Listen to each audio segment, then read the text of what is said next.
going to be the last installment for Mind Wars for tonight, November the 29th. And this is Black Light. And the last video, I said I was going to tell you where the black woman is teaching, white supremacy.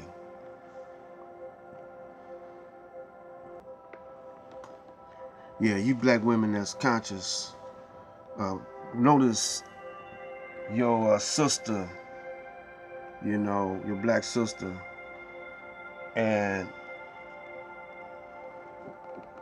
where she's unconscious at. Now, let's take the schools, the public schools. What kind of curriculum and history do they have in the public schools? And take your public libraries. What kind of history do they have in the public libraries? And what kind of books you got? Now, it's a place up here in Detroit called Shrine of the Black Madonna, where you can get all your books at, and they got other bookstores here, but I think the Shrine of the Black Madonna got the largest collection of black books and black knowledge it is. And they also sell African clothing there. In the schools, they don't teach. You ain't gonna find Elijah Muhammad there. They might show Malcolm X, but if they do got Elijah Muhammad, it's gonna be just a little bit. They don't have a black curriculum or books,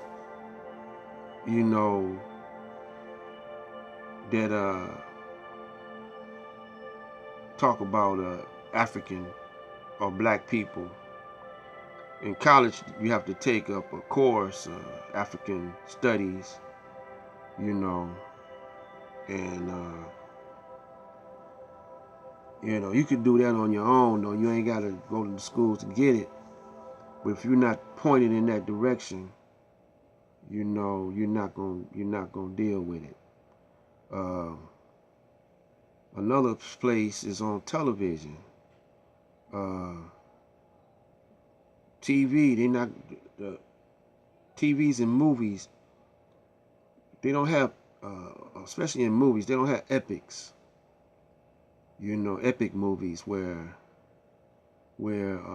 they have a cast of thousands of showing you how black life was before we came over here to America, how it was. They have one thing about Shaka Zulu, but I don't trust that one.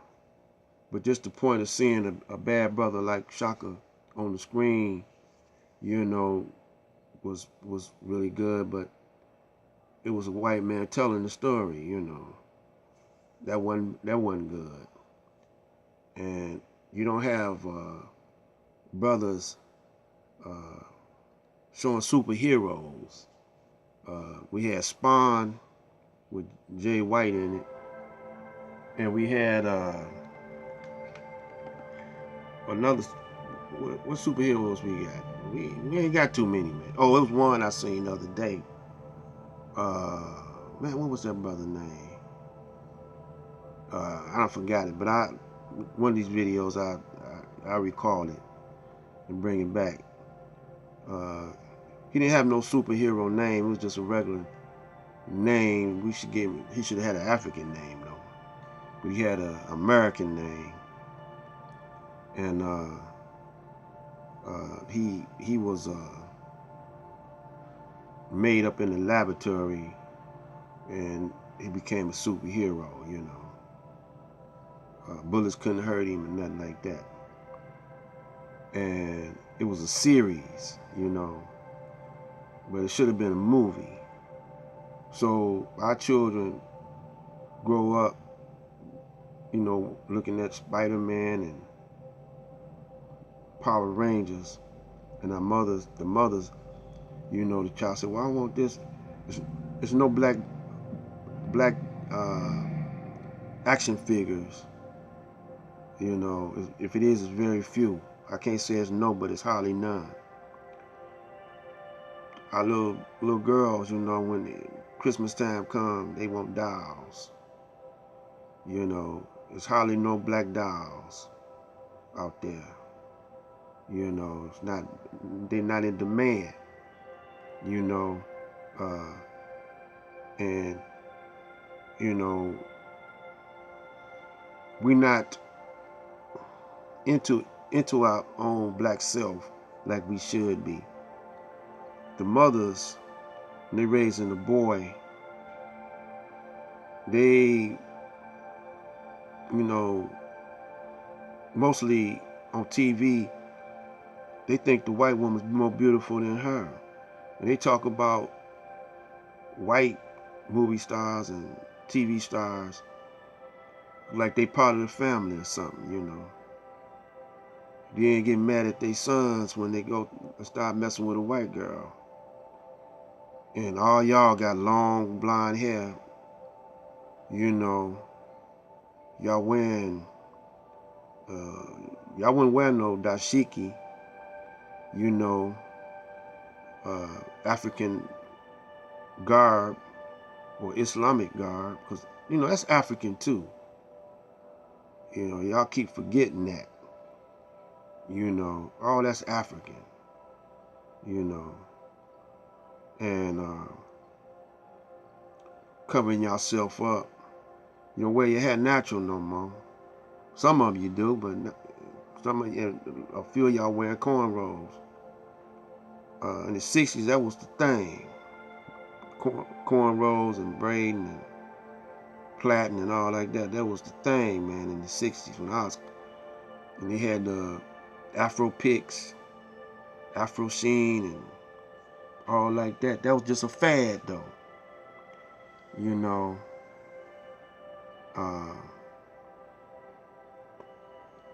so the mothers, you know, ain't being cultivated by the guys. You know, it's like a cycle. The mothers, the black mothers and sisters want to imitate the blondes. If they light skinned, you'll see a light skinned sister with blonde hair. You can't tell what she is. And it's always straight. You know, they'll get them by them wigs up, straight wigs, human hair wigs. You know, Koreans is rich just off of that. So y'all responsible for white supremacy. You promote Santa Claus, and if you do promote Jesus, you don't believe he's a black man. You know, you see a white Jesus, and you know the money's white. All the guys on the money is white, and you know how sisters love that money. You know they love shopping. Y'all know this, and they just give their children over to the white man. In the school system, to the TV.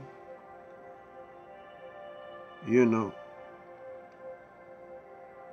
that's all you see on television is white people in charge. You know, every now and then you see a brother on the big screen. White people in charge. Your sisters, our women, is being took over by them. Now, what we gonna do to change that? We gotta do something outstanding. First of all, man, the brothers gotta come in unity with each other. And the ones that don't wanna come in unity, man, forget about them. Cast them out, man. Revoke their pass, their ghetto pass. We give them so long, man, you know, like in the temple, man, in the mosque. In the Nation of Islam, man, they give brother time off when he do something. Get to adjust himself and come back. You know, some of them stay out, some of them come back. You know, I'm one of those type of brothers that I was born in the nation. When my mother was going to the nation, I was still in her belly, in her stomach. And my grandmama was a MGT, and I was born in 1946. My uncle was a FOI in the 40s, man. And then he pulled his mother, his sister, and my mother into it. And my mother went there till I was about 7 years old. You know, so I got that root in me. So I went through. I wasn't brainwashed in it though. I didn't grow up in it. So, because I went out and experienced other things. My people weren't church people. They didn't go to no church. My mother ended up being a metaphysician. She was a metaphysics. But my father was a Mason. And they said, let him choose his own path. And when I got, you know, my right mind back, I didn't have to go to no mosque. I wasn't sick no more. You know, I wasn't sick. And I observed my surroundings. And I found out that everything that the Most Honorable Elijah Muhammad said is true. And I could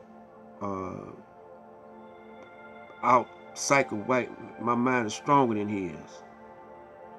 And on my video, next video, I'm gonna tell you how I got a white man fired out at the job. You know, out at the job. You know, I did them how they do us. I ran game on their ass. You know. See, my grandfather was a con man. That's my mother's father, the one that was a MGT. Her father was a con man and a pimp. She had two brothers. She had three brothers. One was the FOI. The other two, the oldest of all the brothers of the family, they were gangsters over on Hastings Street. They was pimping and conning and hustling. They ran joints. They was paying off police. They knocked the police out of his shoes. You know, they weren't scary though. It was back in the 20s, back in the 30s and the 40s. They were gangsters on Hastings. They called my Uncle Red. See, it was two Reds. It was Malcolm X, but it was my Uncle Red. They'll tell you about my Uncle Red. Well, they dead now. That was coming up in his time. So I'm gonna tell you, you know, how I play on them whiteys, man. On the next Cyberspace Ministry, Mind Wars. This is Black Light Out.